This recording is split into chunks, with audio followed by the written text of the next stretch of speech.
Bom,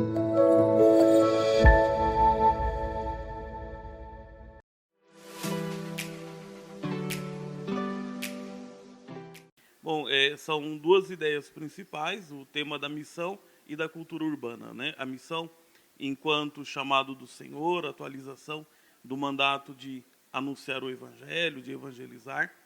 E como que nós realizamos essa missão hoje dentro de um contexto urbano? Então, a diversidade dos aspectos culturais, um pluralismo de ideias, o risco do relativismo, mas ao mesmo tempo também as mudanças nos horários, nas atividades das pessoas, tudo isso influencia o contexto da evangelização. Então, a minha parte, principalmente, o destaque é entre a cultura urbana, que agora deve ser também levada muito em consideração no processo da evangelização.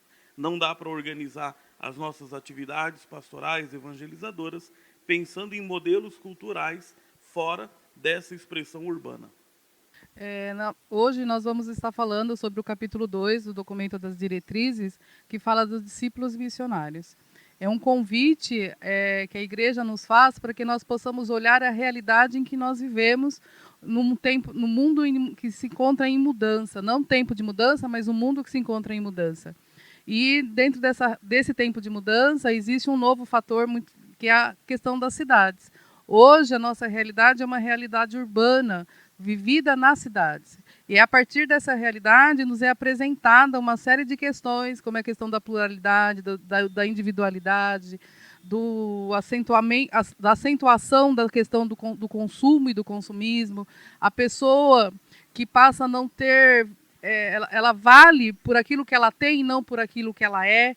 E tudo isso implica na nossa ação pastoral. Somos convidados, somos chamados a rever aquilo, como que nós estamos atuando para o anúncio do Evangelho e para ajudar as pessoas a assumirem a sua fé no mundo de hoje. A nossa parte dentro da nossa reflexão é sobre o capítulo 3º das novas diretrizes da evangelização que a CNBB nos propõe e que vai nos ajudar aqui na nossa reflexão na Diocese de Mogi, né? O capítulo 3º fala sobre a igreja nas casas, quase que abrindo a nossa reflexão com relação à ideia de igreja, né? A igreja não só no sentido do lugar onde nós nos encontramos para as nossas celebrações, mas como um testemunho que se dá pela identidade cristã que nós assumimos. Então, o capítulo é dividido apresentando para nós 4 pilares que vão nortear todo o trabalho das novas diretrizes e, consequentemente, o trabalho na Diocese de Mogi das Cruzes. O primeiro pilar apresentado é o pilar da palavra, que vai nos levar a refletir sobre a iniciação à vida cristã e todo o contato que nós devemos ter com a Sagrada Escritura. Depois nós temos o pilar do pão, que nos remonta à liturgia e à espiritualidade, que fazem parte da identidade cristã também. Seguido do terceiro pilar, que é o pilar da caridade e a busca do serviço da vida plena a todos.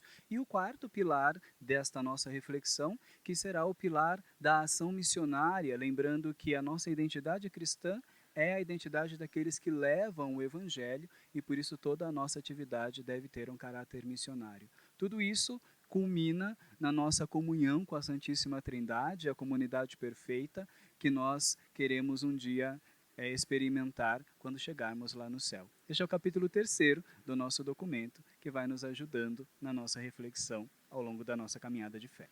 Bom, eu vou falar sobre o capítulo 4, falando do tema da missão. A missão entendida no documento, a partir do número 140 em diante, toca a questão da casa, a metáfora da casa. Portanto, falar da missão na metáfora da casa significa falar, primeiro, que a nossa comunidade ela precisa ser um lugar de fraternidade, de solidariedade, um estilo de vida evangélico. Mas não só a comunidade eclesial. O tema da missão é uma igreja em saída, aponta para o ir encontrar as famílias, ir encontrar a sociedade em geral. Então, um documento ele cita algo muito interessante, muito claro para nós. O modelo de vida cristã se torna um oásis no meio da sociedade. Isso resgata várias imagens bíblicas. A imagem do paraíso, a imagem da terra prometida. Portanto, a comunidade que sai neste movimento de missão a partir do evangelho, da construção de uma vida nova, é capaz de enriquecer a sociedade hoje. Isso é muito interessante. Primeiro porque a sociedade hoje vive um individualismo, um consumismo, um fechamento. Uma sociedade polarizada. A comunidade cristã pode enriquecer muito a sociedade. Com o outro lado, com a solidariedade, com a fraternidade, com uma casa de ternura, como diz o documento. Por fim, o grande desafio do número 104 da missão da igreja, segundo o próprio documento, é fazer com que as nossas comunidades sejam maduras para isso.